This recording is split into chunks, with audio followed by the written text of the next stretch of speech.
जो first part किया था और उसका अथवा वाला जो सेकंड पार्ट था वो रह गया था। तो 2012 सेट 2 में हम इस समय हैं।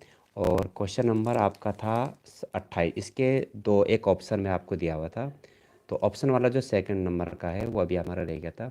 तो आज हम इससे शुरुआत करेंगे क्वेश्चन की। क्वेश्चन आपका इसमें क्या दिया हुआ है, आप ये देखिए पहले कि एक ऐसे आयताकार पार्क को बनाना है जिसकी चौड़ाई इसकी लंबाई की क्या हो, लंबाई से 3 मीटर कम हो, और इसका क्षेत्रफल पहले से निर्मित समद्विबाहु त्रिभुजाकार पार्क जिसका आधार आयताकार पार्क की चौड़ाई के बराबर तथा ऊंचाई 12 मीटर है से 4 वर्ग मीटर अधिक है। आयताकार पार्क की लंबाई और चौड़ाई ज्ञात कीजिए। ये आपको दिया हुआ है इसमें। तो ये आपका एग्जाम्पल है, जो आपका चैप्टर 4 है उसका एग्जाम्पल है ये। तो इसको आप देख लीजिए पहले। 6 नंबर का क्वेश्चन है आपका ये। और इसमें आपको द्विघात समीकरण बनानी है। द्विघात समीकरण से यह हल होगा आपका ये। तो इसको आप देखिए पहले। तो सबसे पहले हम इसमें मान लेंगे, माना आयत की जो क्या है लंबाई है। तो पहले मैं उसका चित्र बना देता हूँ, चित्र से आपसे समझ लीजिए। तो इसमें क्या दिया हुआ है, पहले आप ये देखिए कि आपको एक इसमें आयत दिया हुआ है, आयताकार एक बाग है। ये हमने आयत बना लिया, एक आयताकार बाग है। और आयताकार बाग कैसा बनाना है, इसकी चौड़ाई इसके लंबाई से 3 मीटर कम हो, चौड़ाई इसके लंबाई से 3 मीटर कम हो। ये तो चलो हो गया, इसको मान लेंगे। और इसका जो क्षेत्रफल है, किसका, इस बाग का जो क्षेत्रफल है, पहले से निर्मित समद्विबाहु त्रिभुजाकार पार्क, एक समद्विबाहु त्रिभुजाकार पार्क है जो इसकी चौड़ाई वाली भुजा पर बना है, नहीं इस पर बना है। समद्विबाहु त्रिभुजाकार पार्क जिसका आधार आयताकार पार्क की चौड़ाई है, ये इसकी आयताकार पार्क की चौड़ाई होगी। और एक समद्विबाहु त्रिभुजाकार, समद्विबाहु त्रिभुज के आकार का जो पार्क है वो इस पर बना हुआ है, चौड़ाई पर, इस पे। और आगे इसमें क्या है, बराबर है तथा ऊंचाई इसकी 12 मीटर है। इसकी जो ऊंचाई है, इस पार्क की, जो त्रिभुज के आकार का ये पार्क है, इसकी ऊंचाई कितनी है, 12 मीटर है। ये हो गया 12 मीटर से 4 वर्ग मीटर अधिक है। यानी इसका जो क्षेत्रफल है आयताकार बाग का, इसके क्षेत्रफल से 4 वर्ग मीटर अधिक है। तो हमें क्या बताना, आयताकार पार्क की लंबाई और चौड़ाई ज्ञात कीजिए। इसकी लंबाई और हमें चौड़ाई निकालनी है, किसकी, आयताकार बाग की। तो सबसे पहले हम क्या मानेंगे, माना आयताकार बाग की लंबाई, माना आयताकार बाग की लंबाई।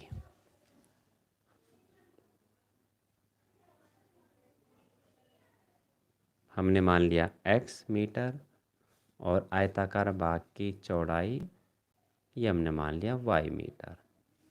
ये हो गया। और अब इसमें हमें क्या, जैसा क्वेश्चन में लिखा हुआ है, तो क्वेश्चन आप बार बार मैं आपको नहीं दिखा पाऊंगा, इसमें काफ़ी टाइम लग जाता है आपको, मैं सवाल में समझा रहा हूँ इसको कि आयताकार पार्क का जो क्षेत्रफल है, पहले हम इसका क्षेत्रफल निकाल लेते हैं। इसकी जो चौड़ाई है इसकी लंबाई से 3 मीटर क्या है, कम है। तो आयताकार पार्क की चौड़ाई, तो पहले इसका क्षेत्रफल निकाल लेते हैं। आयताकार पार्क का क्षेत्रफल, पहले लंबाई चौड़ाई में क्या संबंध है, तो प्रश्नानुसार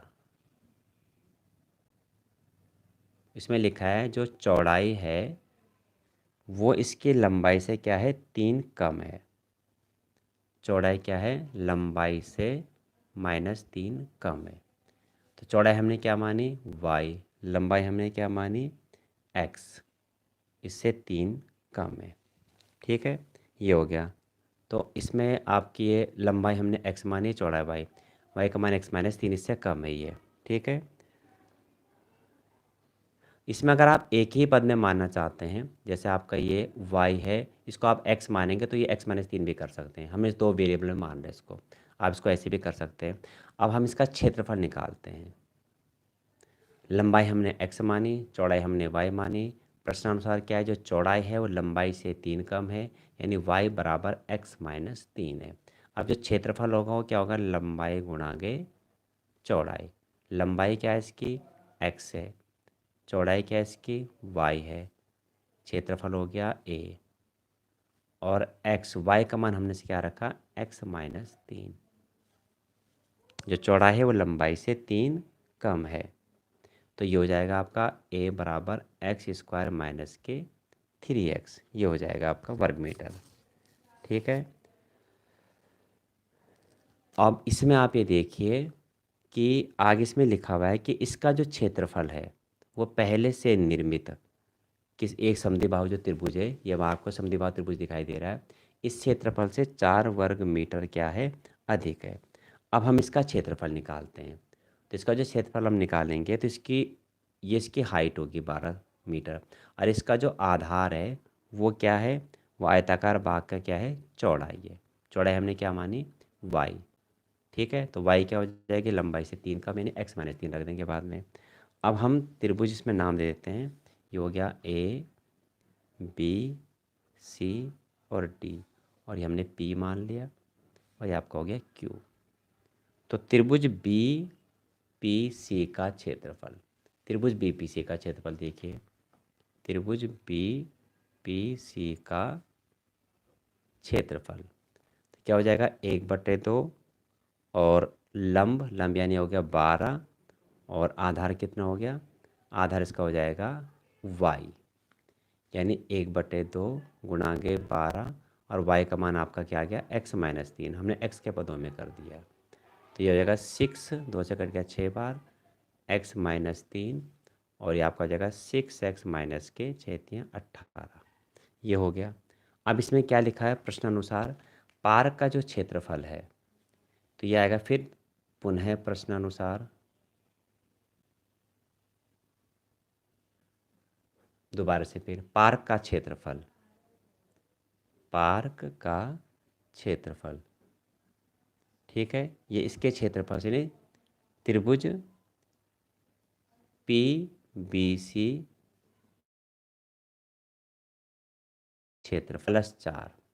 सवाल में क्या लिखा है कि जो पार्क का क्षेत्रफल है इस त्रिभुज के क्षेत्रफल से 4 वर्ग मीटर अधिक है। पार्क का क्षेत्रफल हमने क्या निकाला था, x² - 3x।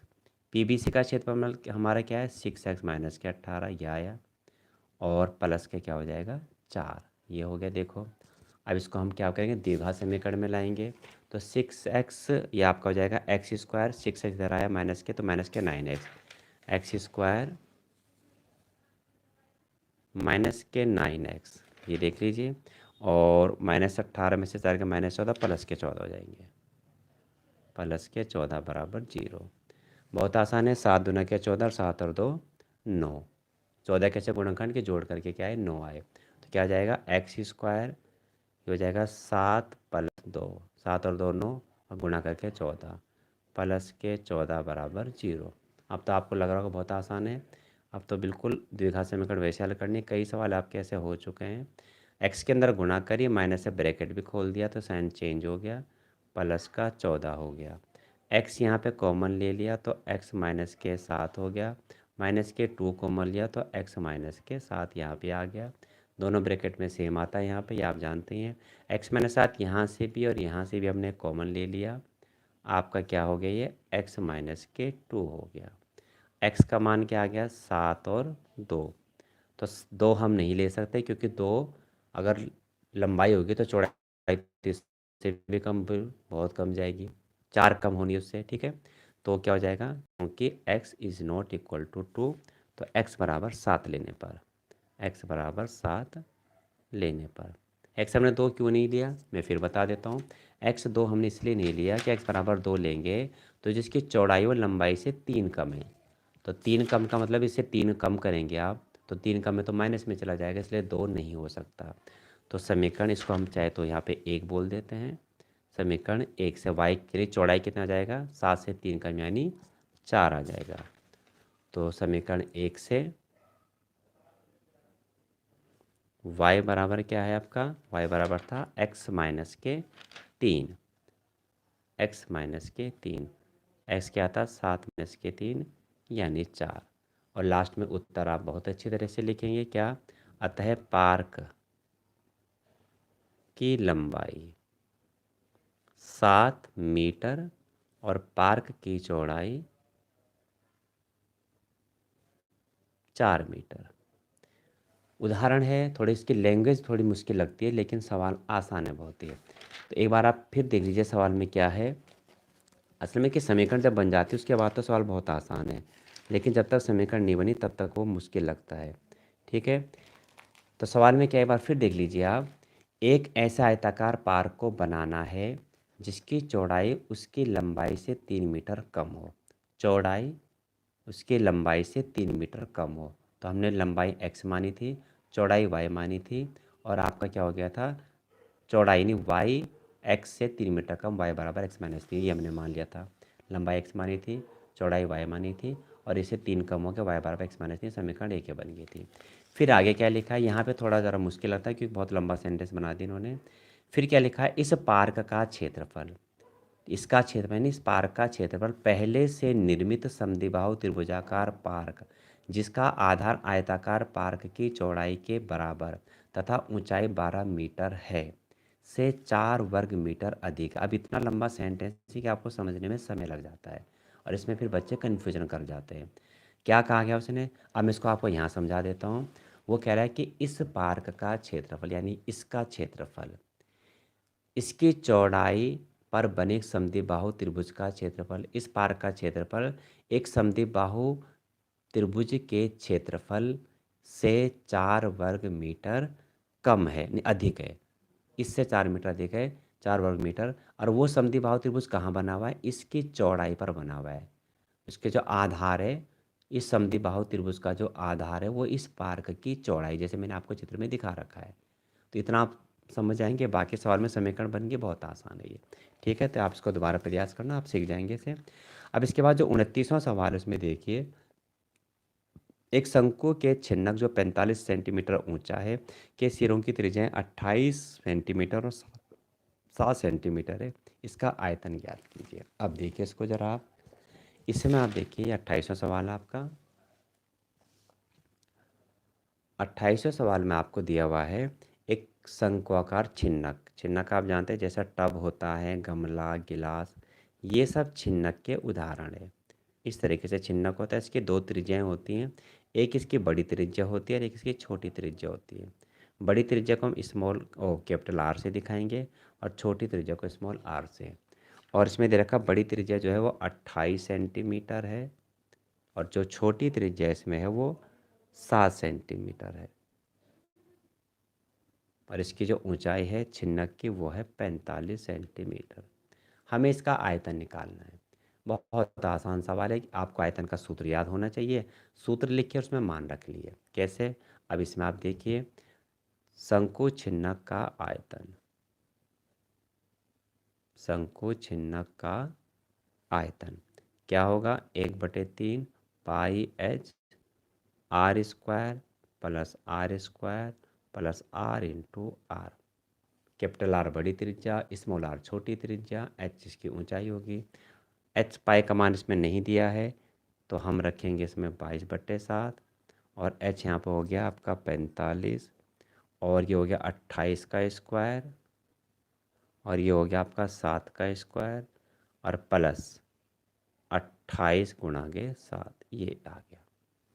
ठीक है, इसको देख लीजिए, 1/3 22/7 गुणा गए 45, 28 का स्क्वायर आप जानते हैं, अगर याद है तो बहुत अच्छी बात है, कैलकुलेशन बहुत जल्दी हो जाएगी। 784, 7 का स्क्वायर आपका मालूम है 49, और 28 की गुणा करेंगे 7 में, 7 × 8 = 56, 7 के 14 और 5 19, 196 आ गया।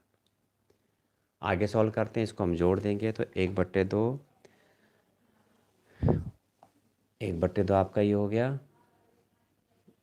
3, सॉरी 22/7 गुणा गए 45, और इसको जोड़ के क्या हो जाएगा 1029। इसके बाद तो कैलकुलेशन है, आपकी कैलकुलेशन अच्छी है, अगर आप सवाल ईमानदारी से करते हैं पूरे तो कैलकुलेशन साल भर में आपकी बहुत अच्छी हो सकती है। जैसे 12 चैप्टर 13 चैप्टर में आपने सभी सवाल अगर किए हैं तो इसकी गुणा करके आपका आ जाएगा ऊपर 10 18 710, और नीचे गुणा करके आएगा 21, और ये कंप्लीट भाग चला जाएगा आपका 48,510 सेंटीमीटर क्यूब। आयतन है क्यूब में निकलेगा, और ये इसका आंसर आ गया। इसके बाद आपका जो 30वां सवाल है, ये पर मैं आपकी 2009 का जो सेट फर्स्ट मैंने कराया था उसमें भी हुई थी, मैं एक बार फिर समझा दे रहा हूँ। ये है आपका क्या, ये तो आपका जस्ट 2012 का जो सेट फर्स्ट था, बिल्कुल वही सवाल रिपीट हो रखा है। इसके अलावा पिछली वीडियो जरूर देखना, 2012 का सेट फर्स्ट का क्वेश्चन नंबर 30 ही देखना। मैं आपको दिखा भी सकता हूँ, 2012 का सेट फर्स्ट का क्वेश्चन नंबर 30 ये देखो, ये मैंने इसकी पिछली वीडियो में कराया था। 2012 का जो सेट फर्स्ट था और ये सेट सेकंड है इस समय। और इसके अथवा में जो आपको दिया, सिद्ध कीजिए कि दो समरूप त्रिभुजों के क्षेत्रफलों का अनुपात उनके संगत भुजाओं के अनुपात के वर्ग के बराबर होता है। इसे आप देख लीजिए, ये काफ़ी इंपॉर्टेंट पर में बहुत आती है ये। तो इसको आप देखो, इसमें हमें क्या दिया हुआ है, दो समरूप त्रिभुज क्षेत्रफल, दो समरूप त्रिभुज दिए हुए हैं। तो इसमें चित्र बन जाएगा, ये दो त्रिभुज हो गए, A B C P Q R, ये हो गए दो समरूप त्रिभुज। और ये रचना का काम है, ये मैं आपको डैश डैश में पहले करके दिखा रहा हूँ, बाद में रचना करनी हमने। ए एम इसमें लम डाला, इसमें पी एन, ये हमने लम डाले आधार पर। अब सवाल क्या है, उसकी भाषा को आप ढंग से पढ़िए समझिए, तभी आप दिया है लिख सकते हैं। दो समरूप त्रिभुजों के क्षेत्रफल, यानी आपको दो त्रिभुज दिए हैं और समरूप हैं, तो क्या लिखेंगे, त्रिभुज ए बी सी समरूप त्रिभुज पी क्यू आर, ये आपको दिया हुआ है। सिद्ध क्या करना है, सिद्ध करना है, हमें सिद्ध करना है समरूप त्रिभुजों के क्षेत्रफलों का अनुपात। तो ये इसका क्षेत्रफल हो गया, और ये पी क्यू आर का क्षेत्रफल, ए आर का मतलब area, area of triangle A B C, area of triangle P Q R, और इसका अनुपात मतलब बटे इनकी संगत भुजाएं। तो संगत में ए बी के संगत पी क्यू है, यहाँ पे बी सी के संगत क्यू आर लेते हैं, और ए सी के संगत पी आर। संगत भुजाएं, तो ए बी के संगत पी क्यू, इनके भुजाओं का अनुपात हो गया बी सी के संगत क्यू आर और ए सी के संगत पी आर। संगत भुजाओं के अनुपात के वर्गों के बराबर, ये अनुपात के वर्ग कर दिए, ये हमें सिद्ध करना है इसमें। ठीक है, अब इसमें हो जाएगा रचना। रचना में क्या आएगा, हमने जो लंब खींचे थे, मैं आपको पहले खींच के बता दिए थे, ए एम लंब बी सी तथा पी एन लंब क्यू आर, ये लंब डाले इसमें। अब आपका है इसमें उपपत्ति। तो देखिए इसमें सबसे पहले हमें त्रिभुज दो समरूप दिए हैं, तो जब दो त्रिभुज समरूप होते हैं तो उनके संगत कोण भी बराबर होते हैं और संगत भुजाएं समानुपाती होती हैं। तो चूंकि त्रिभुज ए बी सी समरूप त्रिभुज पी क्यू आर, ये आपको दिया है, तो ये दिया है तो क्या हो जाएगा, इसलिए कोण बी बराबर कोण क्यू, हमें इसी की ज़रूरत है। समरूप त्रिभुजों के संगत कोण, आप लिख सकते हैं समरूप त्रिभुजों के संगत कोण, और समीकरण नंबर बन गई 1। लिखा नहीं मैंने, आप समझ जाना इसको। फिर दूसरा क्या आपका, इस तथा जब त्रिभुज समरूप है तो संगत कोण बराबर होंगे, बी बराबर क्यू दिखा दिया, और संगत भुजाएं हमने दिखा दी ए बी बटे पी क्यू बराबर बी सी बटे क्यू आर, ये हमने दिखा दिया। समीकरण नंबर आपकी क्या होगी 2, ए बी बटे पी क्यू बराबर बी सी बटे क्यू आर। ये क्या संगत भुज, ये क्यों लिखा, क्योंकि त्रिभुज समरूप हैं, तो समरूप त्रिभुज की संगत भुजाएं समान अनुपात में होंगी। इसके बाद आप क्या करेंगे, हम इसमें ए बी एम और पी क्यू एन को सर्वागसम समरूप दिखाएंगे। तो एक कोण बराबर है एम बराबर एन प्रत्येक 90, बी बराबर क्यू, समीकरण 1 से। तो ये आपका आ जाएगा त्रिभुज ए बी एम तथा त्रिभुज पी क्यू एन में कोण बी बराबर कोण क्यू, समीकरण 1 से। और दूसरा क्या आता है, कोण एम बराबर कोण एन, ये हो गया रचना से, रचना से प्रत्येक 90। दो कोण बराबर आ गए, त्रिभुज आपके समरूप सिद्ध हो गए, इसलिए त्रिभुज ए बी सी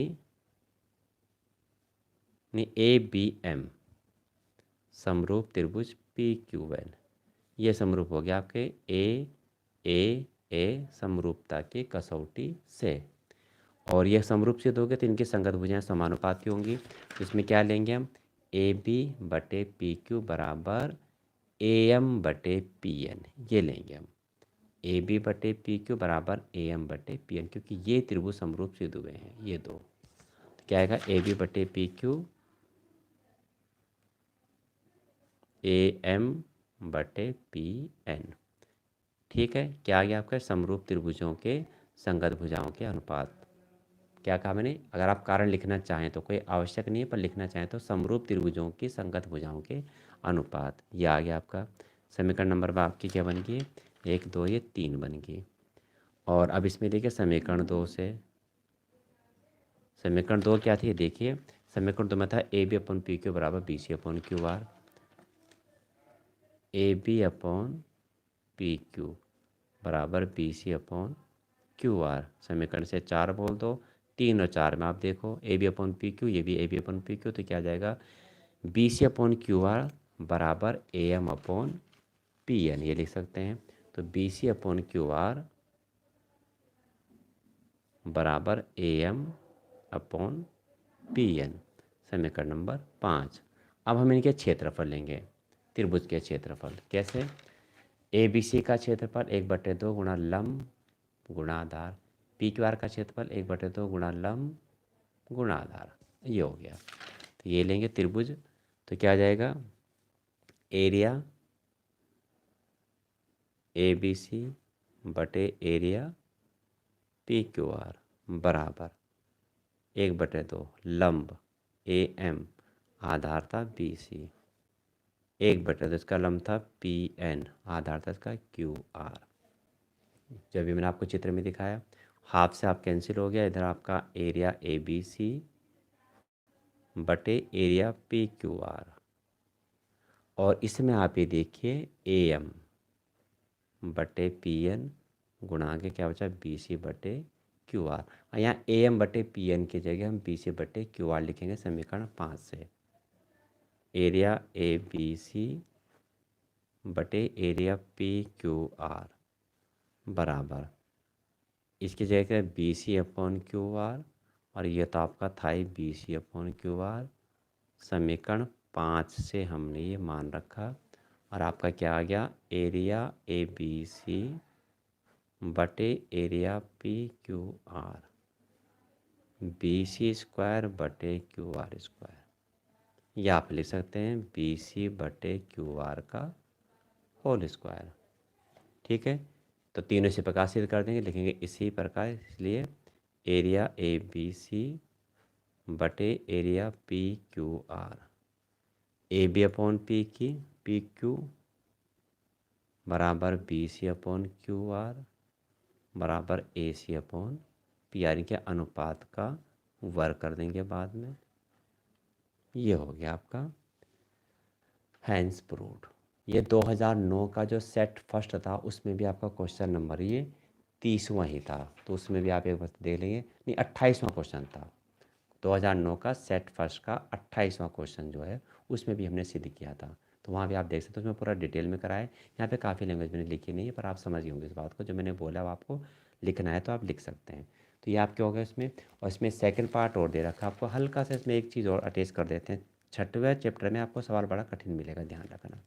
तो क्या दिया हुआ है, ये आपको समरूप प्रमेय सिद्ध करनी है, और इसके आधार पर आपको जो दिया डी ए बी, और इसका विभाजित करता है कि ए डी अनुपात डी बी 3:2 में, तो ई बिंदु बी सी पर इस प्रकार से कि डी समांतर ई सी। हमें क्या लेना है, क्षेत्रफलों का अनुपात। बिल्कुल ये जो सवाल है आप इसे देख रहे हैं, ये बिल्कुल आपका यही सवाल है 2012 का जो सेट फर्स्ट उसमें जो सबसे लास्ट का सवाल है। देखिए त्रिभुज ए बी सी और डी बी के क्षेत्रफल का अनुपात याद कीजिए, यहाँ भी वही है, त्रिभुज A B C D B के क्षेत्रफलों का अनुपात याद कीजिए। तो लास्ट का क्वेश्चन बिल्कुल सेम वही है, पर में मैंने नहीं कराई थी, वो करा दी मैंने। और ये सेम ये वाला पार्ट आप 2012 के सेट फर्स्ट के क्वेश्चन नंबर 30 के सबसे लास्ट वाले अथवा में देख लेंगे। बाकी आप इसकी तैयारी करेंगे। अगली वीडियो में आप देखेंगे 2013 का सेट फर्स्ट के क्वेश्चन पेपर का सॉल्यूशन।